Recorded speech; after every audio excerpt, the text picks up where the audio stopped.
E aí, pessoal, tudo bem com vocês?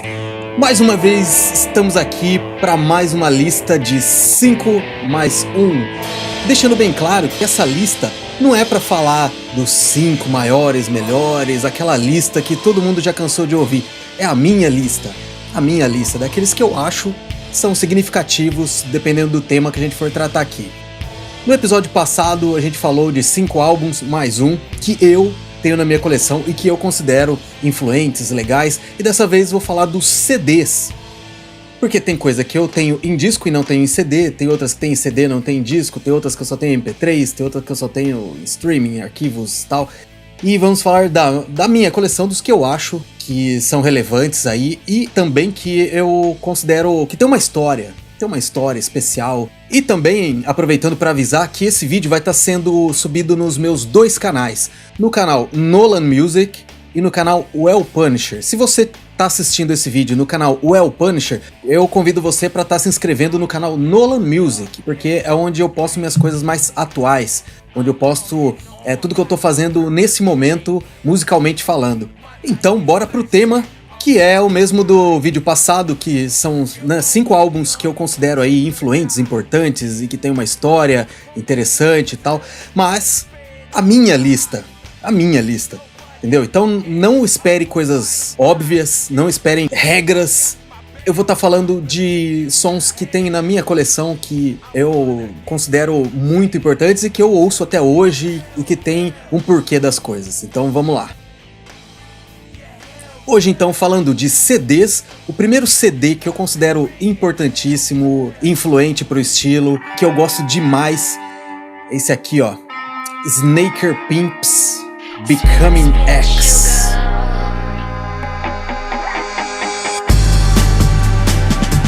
Snaker Pimps Becoming X. Do que se trata? Você nunca ouviu falar dessa banda, desse grupo, desse projeto? O que é isso? Isso aqui, cara, é trip hop, e trip hop dos bons. Por que dos bons? Porque esse aqui é pra cima, cara. O trip hop é um estilo meio arrastado, é um eletrônico, é uma variação da música eletrônica, só que é meio arrastada. Não tem nada a ver com hip hop, hein? Deixa bem claro também, não tem nada a ver com hip hop.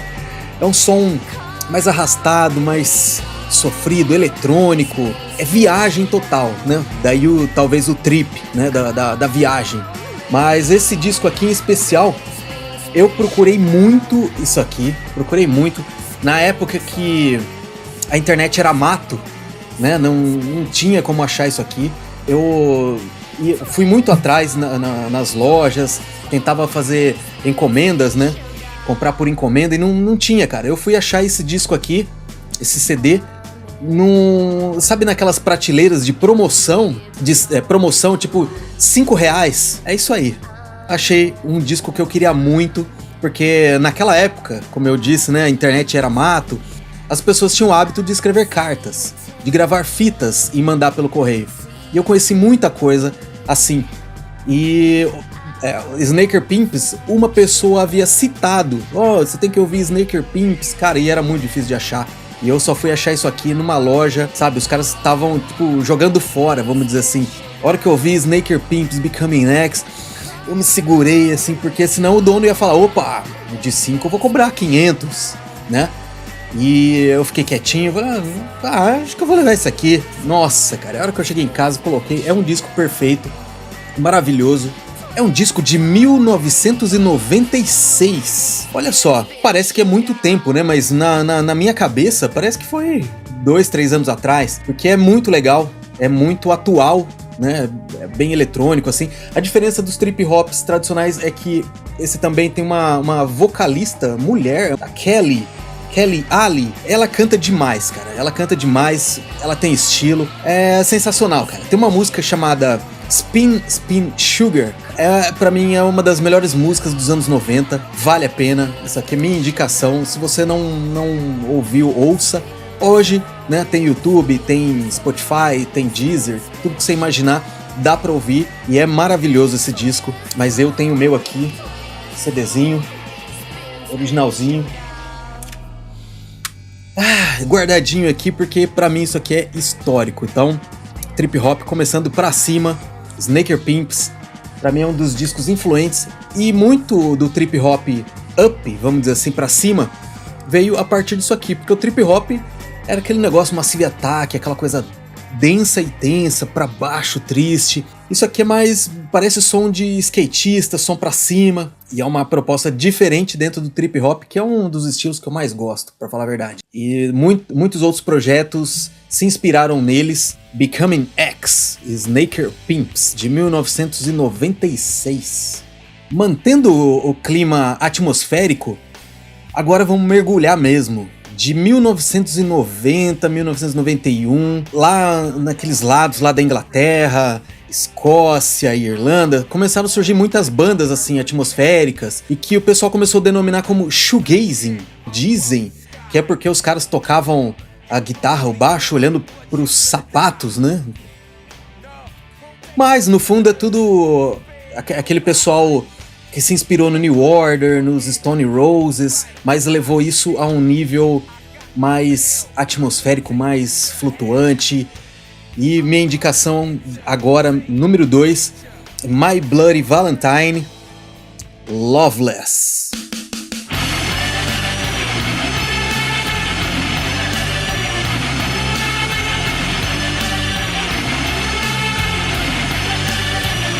Esse disco é um disco emblemático, porque eu lembro que saía muito na revista Bis, e saía lá como um disco influente também, com um disco que tinha uma revolução das guitarras.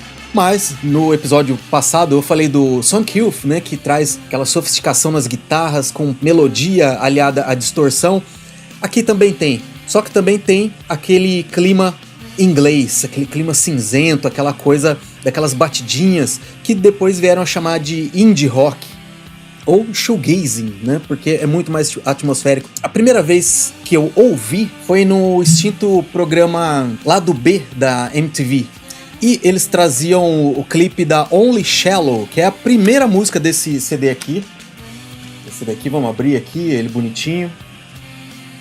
Que é uma música que realmente lembra aquilo que o Sonic Youth plantou, que o Sonic Youth trabalhou durante os anos 80 e que o New Order, Stone Roses e aquele clima inglês conseguiu moldar de uma forma tão brilhante, tão maravilhosa. Também tem guitarras com distorção, com muita distorção, aliada à melodia, vocais flutuantes, climas, aquela batidinha marcante. É um disco que eu recomendo ouvir tudo deles. E acredito que tudo que tenha surgido depois, anos 90, anos 2000, até hoje, até bandas como Kasabian, o próprio Oasis, né, no final dos anos 90, também bebeu muito disso aqui. Não só dos Beatles, né, se for falar, mas o Oasis imita os Beatles. Não, mas eles têm muito disso aqui, aquela batidinha groove, aquela coisa do Stone Roses também. Então são muito influentes. Agora, isso aqui é um nível mais, sabe, vai ali na alma, entendeu? Então vale a pena. Tem músicas aqui, ó, maravilhosas, como a Only Shallow, que eu falei que abre o álbum, When You Sleep, I Only Said, Sometimes, Soon, que é viagem, cara. Isso aqui é viagem, isso aqui é aquelas coisas que só ingleses sabem fazer. Diferente do Sonic Youth, porque o Sonic Youth é aquela coisa mais urbana, mais áspera. Apesar da melodia áspera, agora isso aqui é atmosférico. Essa é a palavra, é atmosférico. Minha dica aqui, número 2, de 1990, 1991, My Bloody Valentine, Loveless. Então agora, saindo da Inglaterra, dos climas sombrios da Inglaterra, indo um pouquinho mais para lá, para os Países Baixos, na Holanda, que também é um celeiro de bandas que tem ali uma característica peculiar. Chegamos no The Gathering, Mendelion.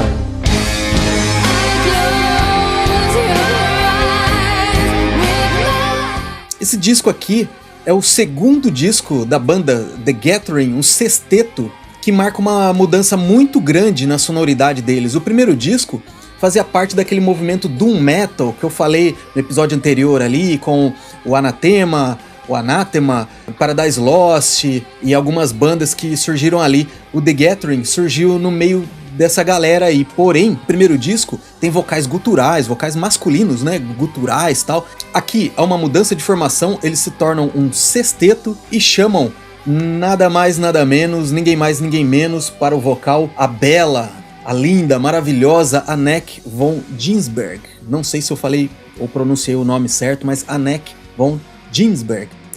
Ela, durante muito tempo, foi minha musa. Não só pela beleza, mas porque a voz dela é uma voz de anjo. Porém, não é aquela voz, né, tipo soprano, que faz aquelas vozinhas.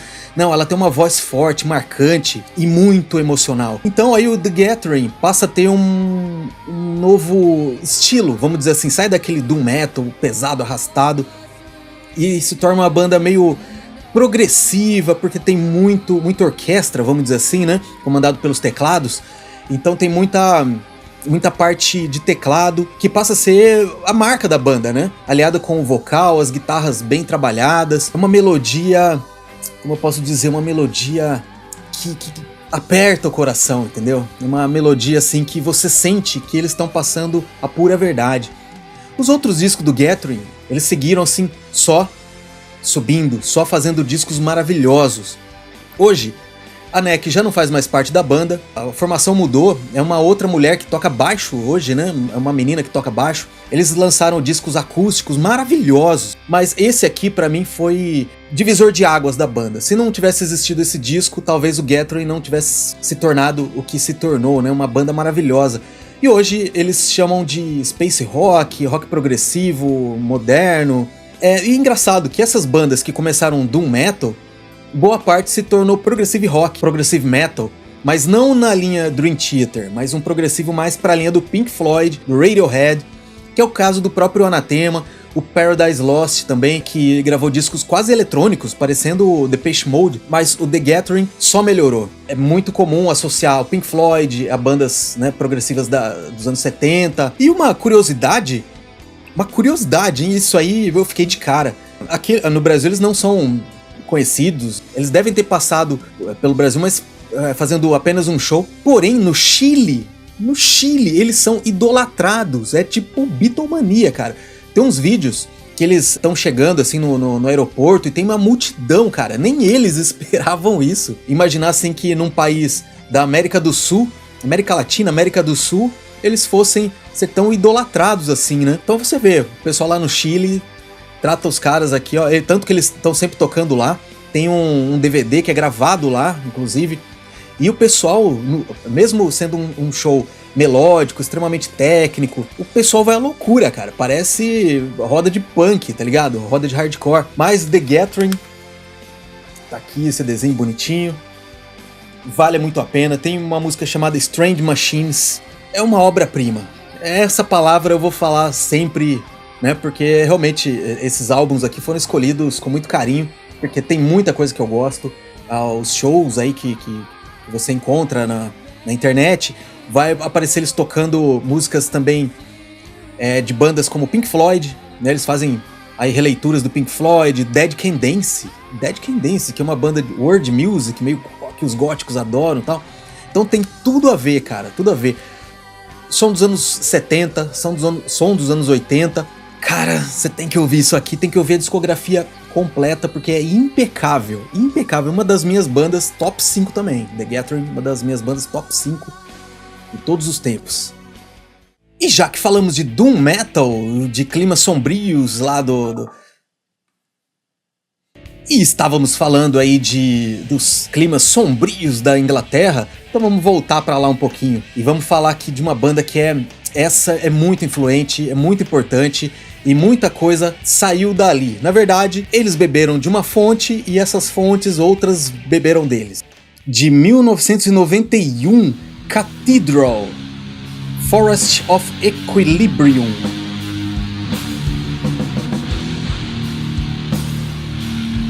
Olha que capa estranha, olha que capa estranha. Esse disco aqui talvez tenha sido o precursor do doom metal. Se não foi o precursor, foi um dos, com certeza, e talvez a primeira banda a ter um grande destaque nesse estilo. E que depois foi evoluindo, assim como algumas bandas partiram pro som meio eletrônico, outras pro som mais progressivo. Tiveram bandas que começaram a se assumir como stoner rock. Então você vai encontrar Cathedral também como stoner rock.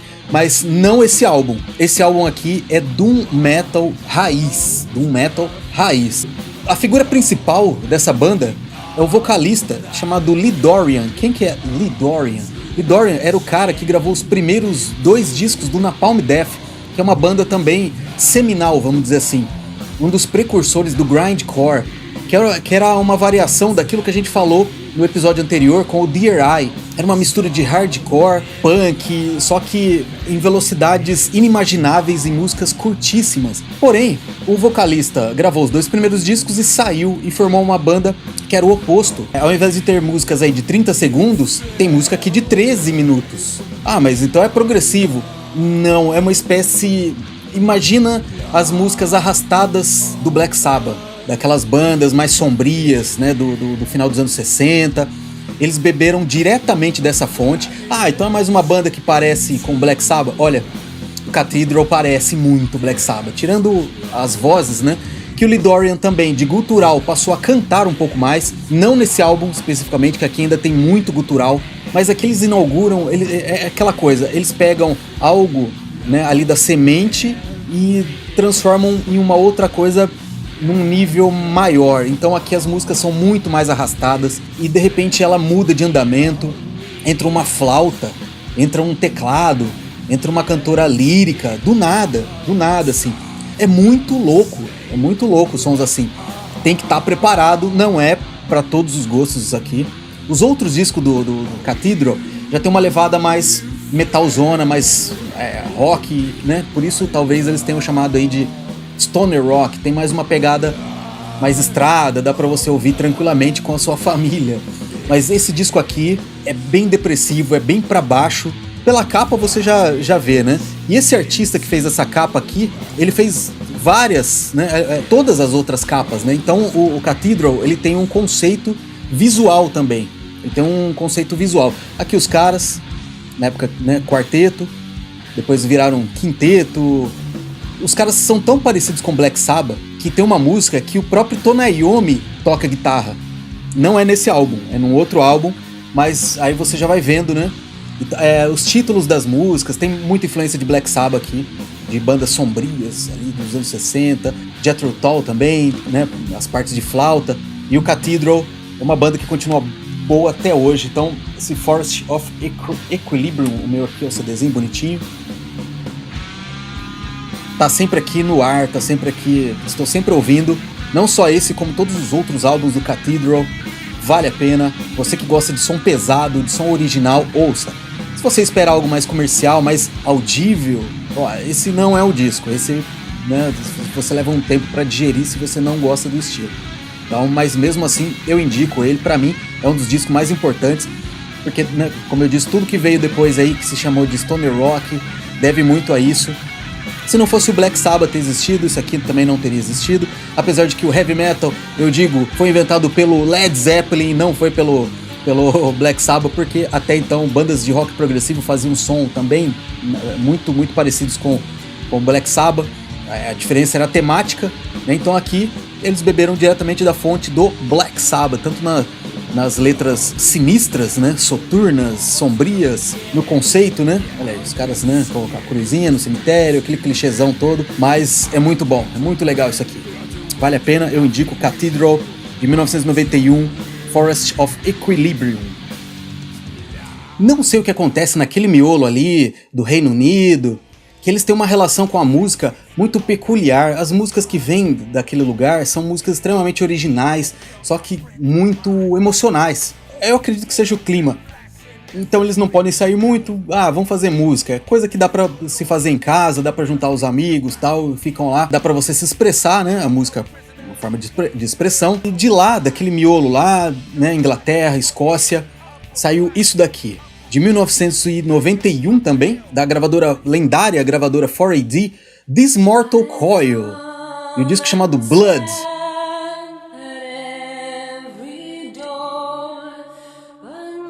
Esse disco, na verdade, é um projeto, This Mortal Coil é um projeto, tem 3 álbuns, esse aqui é um deles, o último deles, né, que a gravadora 4AD pegou vários artistas, né, do casting deles, né, o guitarrista da banda tal, né, da Silks e the Benches, a vocalista do Cocteau Twins, e formaram esse projeto chamado This Mortal Coil, que na verdade são releituras, né, são várias músicas aqui.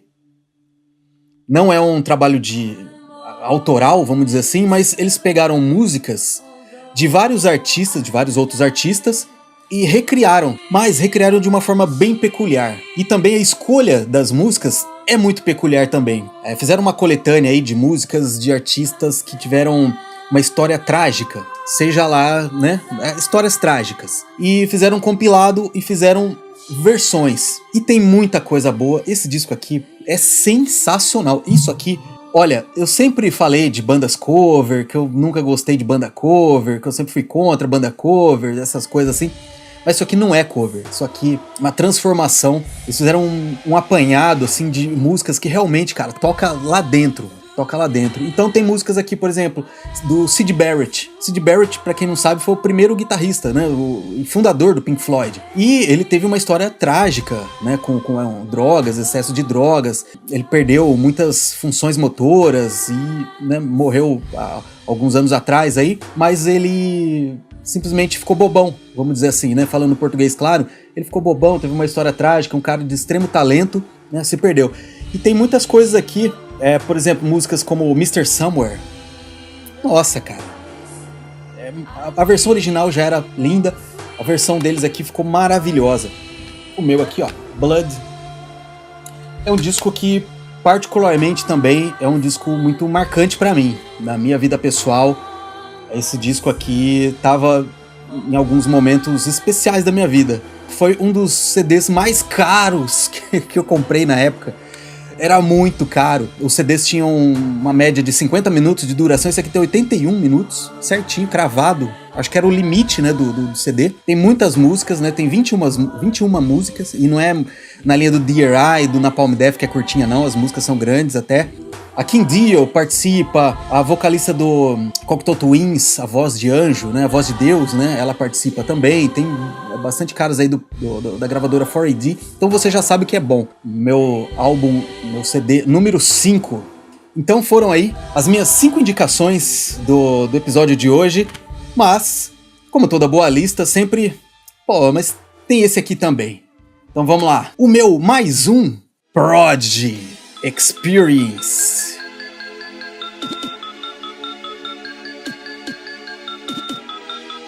Isso aqui, cara, a música eletrônica é marcada antes e depois de 3 projetos: Prodigy, Chemical Brothers e Daft Punk. Até então, o eletrônico era conhecido pelo Kraftwerk, aquela coisa de robô esquisita, ou então o popzão, né, do popero, sabe, essas coisas aí de dance music da época, né, O Prodigy, assim como o Chemical Brothers, assim como o Daft Punk, eles apareceram revolucionando esse negócio, fazendo uma música eletrônica num outro nível, num outro patamar, numa loucura completa.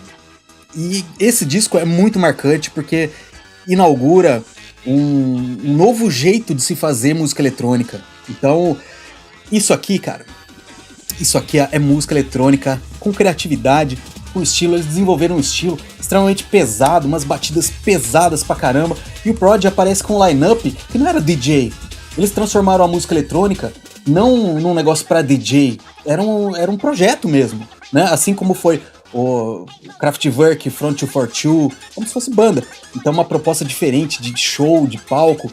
E aquelas coisas, cara, que só as casas noturnas da Europa são capazes de produzir, cara. Isso aqui é muito pesado, isso aqui é muito bom. E revolucionou a música eletrônica. Clássico atrás de clássico. Isso aqui, ó, diretamente dos porões, do underground, do dark, do sombrio da música eletrônica. Os caras trouxeram pro mainstream, viraram, só que sem perder a essência. Os caras se tornaram mainstream e não perderam a essência. Os sons cada vez mais pesados, cada vez mais anti-dança, vamos dizer assim. É música eletrônica, dance music, porém é anti-dança. Experience, isso aqui é de 1992, isso aqui é um clássico. Se você gosta de música eletrônica, ouça. Se você não gosta de música eletrônica, eu sou do rock, ouça, você vai se surpreender. Então, obrigado por ter ficado até aqui. Se inscreva no canal Nolan Music, você que é inscrito do Well Punisher, Inscreva-se no Nolan Music, vai estar me ajudando muito. Um grande abraço e até a próxima.